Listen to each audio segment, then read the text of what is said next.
유리하고 대식이가 똑같은 강의를 듣고 똑같은 책으로 공부를 했어요. 그런데 유리는 6개월 만에 합격을 했는데 대식이는 3년 동안 합격을 하지 못하고 있습니다. 사람들은 단기 합격의 가능성이 극도로 낮아진다는 것을 저희가 매년 봐오고 있어요. 반대로 말했을 때 이것만 안 해도 합격할 확률이 매우 높다는 것이죠. 그리고 대부분의 합격자들은 이것을 무의식적으로 실천하고 있습니다.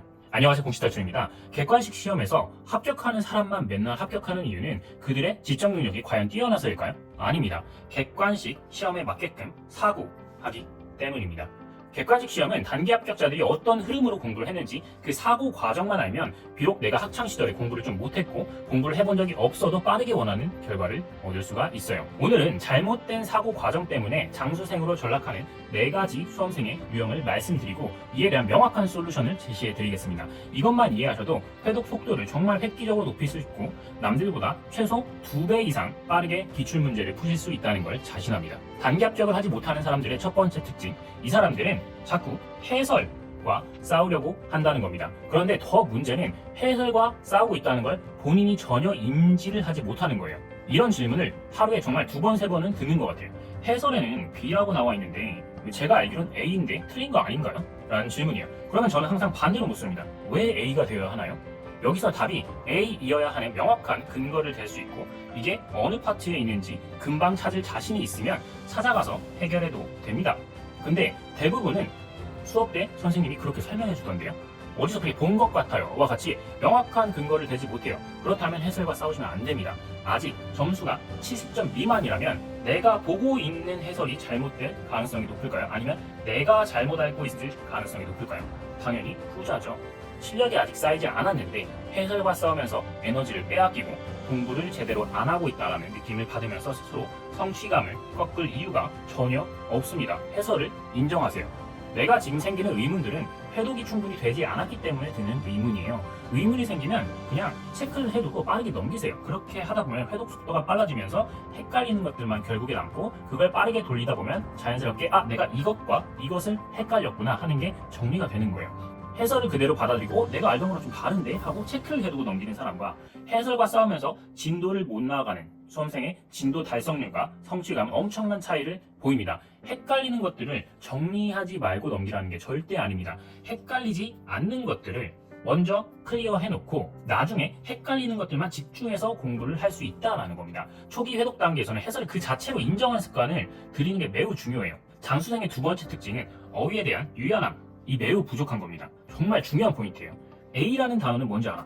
B라는 단어도 뭔지 알아. 그런데 A와 B가 합쳐진 단어를 보면 처음 보는 어휘라고 생각을 하고 그 단어를 받아들이는 것을 거부합니다. 이걸 단어의 조합이라고 생각하지 않고 또 다른 새로운 단어라고 생각을 하는 거예요. 실제 사례를 한번 들어보겠습니다. 자, 산소라는 단어를 모르는 사람은 없겠죠. 그리고 배관이라는 단어도 나오면 모르는 사람은 없을 거예요. 그런데 산소 배관이라는 용어가 나오면 아예 다른 단어라고 인식을 해요. 지금 내가 어려운 과목을 공부하고 있으니 산소 배관에는 특별한 단어가 있을 거라고 생각을 하고 산소 배관이라는 것을 머릿속에 인식하는 걸 완전히 거부합니다. 그리고 산소 배관이 들어간 문장 자체를 이해하는 것을 포기합니다. 누가 그래요? 하는 사람도 있겠지만 정말 많아요. 여러분들이 공부를 할 때 합성어나 복합어가 나왔을 때 뭐지? 라는 생각이 든다면 그걸 분리한 다음 받아들이는 훈련을 하셔야 됩니다. 또 다른 유형으로는 틀린 그림 찾기를 하려고 하는 유형이에요. 조금만 다른 모양의 어휘가 나오면 이질감을 느끼고 불편해하는 거죠. 예를 들면 행정학에서 정부개혁 모형은 신축형, 참여형, 탈규제형, 시장형 이렇게 알고 있는데 어느 해설에서 정부개혁 모형은 신축형, 참여형, 저통제형, 시장형이라고 나오니 갑자기 이거 뭐지? 내가 외우지 않았던 단어인데? 라고 생각을 합니다.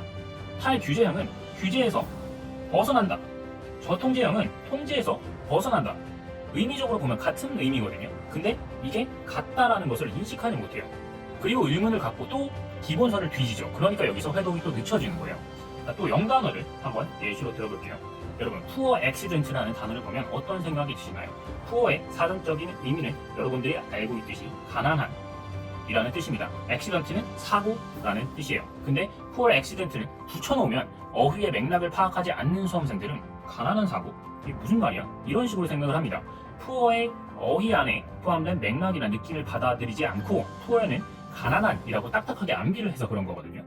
푸어를 보고 가난한이라는 생각이 드는 것은 맞지만 뒤에 액시던트와 연결된 것으로 보아 가난함이 주는 그런 부정적인 느낌을 액시던트에 대입해 안타까운 사고, 끔찍한 사고 등으로 의역을 할 줄 아셔야 돼요.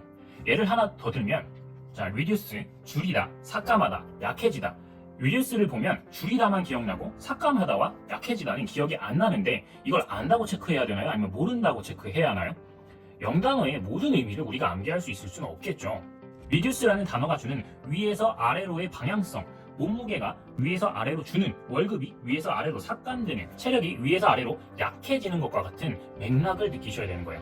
모든 단어에는 그런 맥락이 있습니다. 그리고 그 맥락 안에 포함되는 의미는 묶어서 암기를 하고 그 맥락 안에 포함되지 않는 단어는 추가적으로 암기를 하는 게 맞겠죠. 이렇듯이 어휘를 대하는 유연함만 가져도 정말 회독 속도를 빠르게 늘릴 수 있습니다. 단기 합격을 하지 못하는 학생의 세 번째 특징, 이 학생들은 문제를 보고 엄청나게 많은 경우의 수를 생각합니다. 출제자가 이렇게 문제를 바꾸면 어떡하지? 하면서 문제를 계속 파고드는 거예요. 물론 출제자는 기출을 변형해서 문제를 출제하기 때문에 변경될 기출문제를 예상하는 것은 매우 중요해요.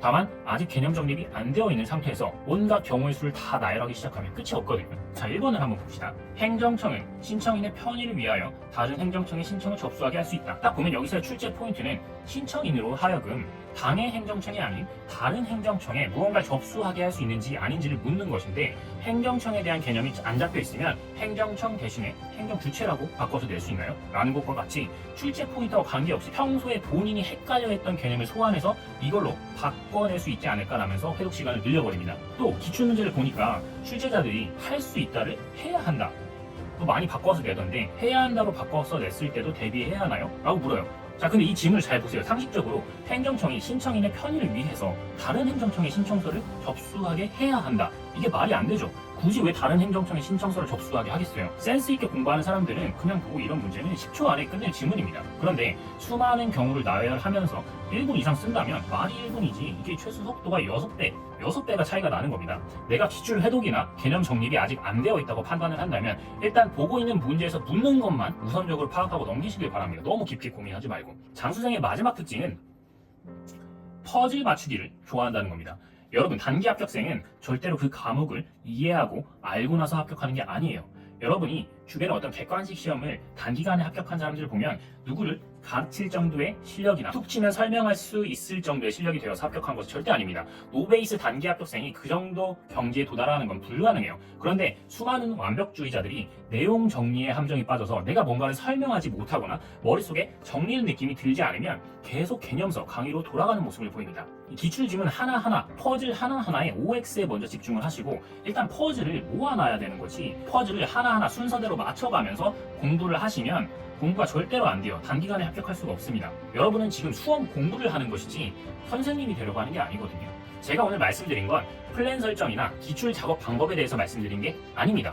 어떻게 해야 단기 합격자들과 비슷한 사고 과정으로 공부를 할 수 있을까에 대해서 한번 다뤄봤어요. 같은 강의와 교재를 보고도 누구는 90점, 누구는 40점을 맞는다는 것은 결국에 컨텐츠를 습득하기 위해 효율적으로 사고하고 그 컨텐츠를 얼마나 빠르게 내 것으로 만드느냐에 있습니다. 단순히 열심히만 해서 성과를 낼 수 있다고 보장받을 수 있는 시대는 끝났어요. 열심히 하는 사람이 너무 많잖아요. 합격자가 1000명이라면 1000명의 공부법이 있다고 말할 만큼 공부법에는 정해진 것이 없습니다. 그래서 저도 한때 다른 사람들의 말은 잘 귀담아 듣지 않았어요. 그러다가 제 26살, 27살의 모든 청춘을 그냥 독서실에서 취업복만 입고 보냈습니다. 여러분, 합격하는 사람들의 공통점과 불합격하는 사람들의 공통점은 분명히 존재합니다. 합격자들의 공통점을 벤치마킹하고 제발 불합격자들의 시행착오를 피해갈 수 있다면 피하는 게 좋지 않을까요? 댓글 하단 링크를 클릭하시면 공시 탈출에서 제공하는 다양한 PDF를 신청하실 수 있으니 신청하셔서 꼭 좋은 결과 얻으시길 바랍니다. 오늘은 여기까지.